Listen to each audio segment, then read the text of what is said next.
तीर्थ नगरी वृंदावन पहुंचे प्रधानमंत्री के नरेंद्र मोदी के छोटे प्रहलाद दामोदर दास मोदी। विश्व प्रसिद्ध ठाकुर बांके बिहारी मंदिर के किए दर्शन, लिए आशीर्वाद की पूजा अर्चना। वृंदावन में संतों की बैठक में हुए शामिल। सनातन हिंदू धर्म को लेकर संतों के साथ हुआ मंथन। उदयपुर की घटना को लेकर जो हुआ उसको सोचना नहीं चाहिए, अब आगे क्या रणनीति हो, इसके लिए किस प्रकार सनातन हिंदू की रक्षा हो सके, इसके लिए संतों के पास आया हूं प्रहलाद मोदी। पीएम मोदी गृह मंत्री मुख्यमंत्री योगी आदित्यनाथ को मिली धमकी को लेकर कहा कि धमकी देना वामरों का काम है और हम वामपंथियों को मुंह तोड़ जवाब देते रहेंगे। प्रहलाद मोदी। आज वृंदावन आए, क्या कहेंगे? बस वृंदावन बांके बिहारी जी के दर्शन के लिए आया और सुना था कि वृंदावन में जो संत यहाँ बसे हैं उनके दिल में राष्ट्र के लिए एक बड़ी ऊर्जा है।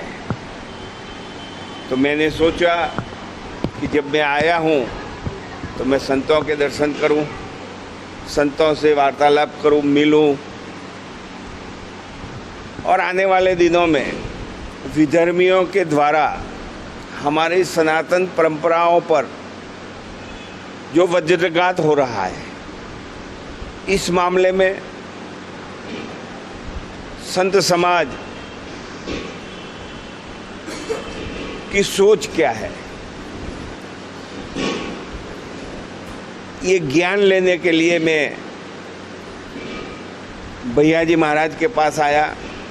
भैया जी महाराज ने मेरी बात को अनुमोदन दिया और आज आनंद आश्रम में एक मिलन समारंभ जैसा संतों के साथ रखा है। इसलिए मैं भैया जी महाराज के यहाँ के जो संत अब आ रहे हैं उस सबका बहुत बहुत ऋणी हूँ। धन्यवाद। राजस्थान के उदयपुर में जिस तरीके से कन्हैया नाम के टेलर की निर्मम हत्या की गई, उसके लिए क्या कहना चाहिए? उसके बाद अमरावती में भी ये जो कुछ हुआ है वो अच्छा नहीं हुआ है। उसकी बार बार बातें करने से कोई फायदा नहीं है, लेकिन हमें क्या करना है ये सोचना है और ये सोचने के लिए ही मैं संतों के साथ आया।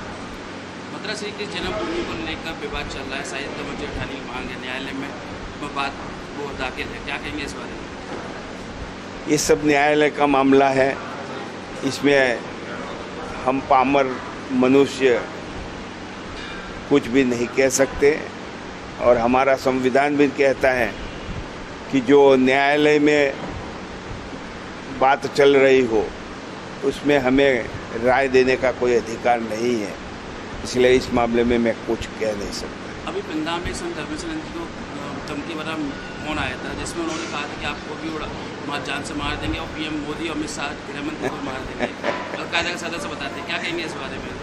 लगातार तो धमकी मिल रही है। देखो, धमकी देना ये पामरों का काम है।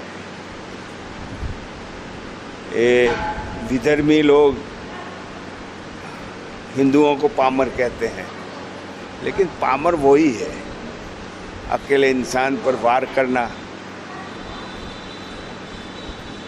ये भी ये पामरता की एक निशानी है। उन्होंने जो कुछ किया उसका जवाब भारत सरकार ने तो दिया था, स्ट्राइक में एयर स्ट्राइक किया और उनको दिखा दिया कि इस देश के संतों के आशीर्वाद से, इस देश की जनता में, इस देश की सनातन परंपराओं में इतनी ताकत है कि राम लंका जाकर रावण को मार सकते हैं, तो हम तुम विधर्मियों को भी स्ट्राइक में एयर स्ट्राइक किया और उनको दिखा दिया कि इस देश के संतों के आशीर्वाद से, इस देश की जनता में, इस देश की सनातन परंपराओं में इतनी ताकत है कि राम लंका जाकर रावण को मार सकते हैं,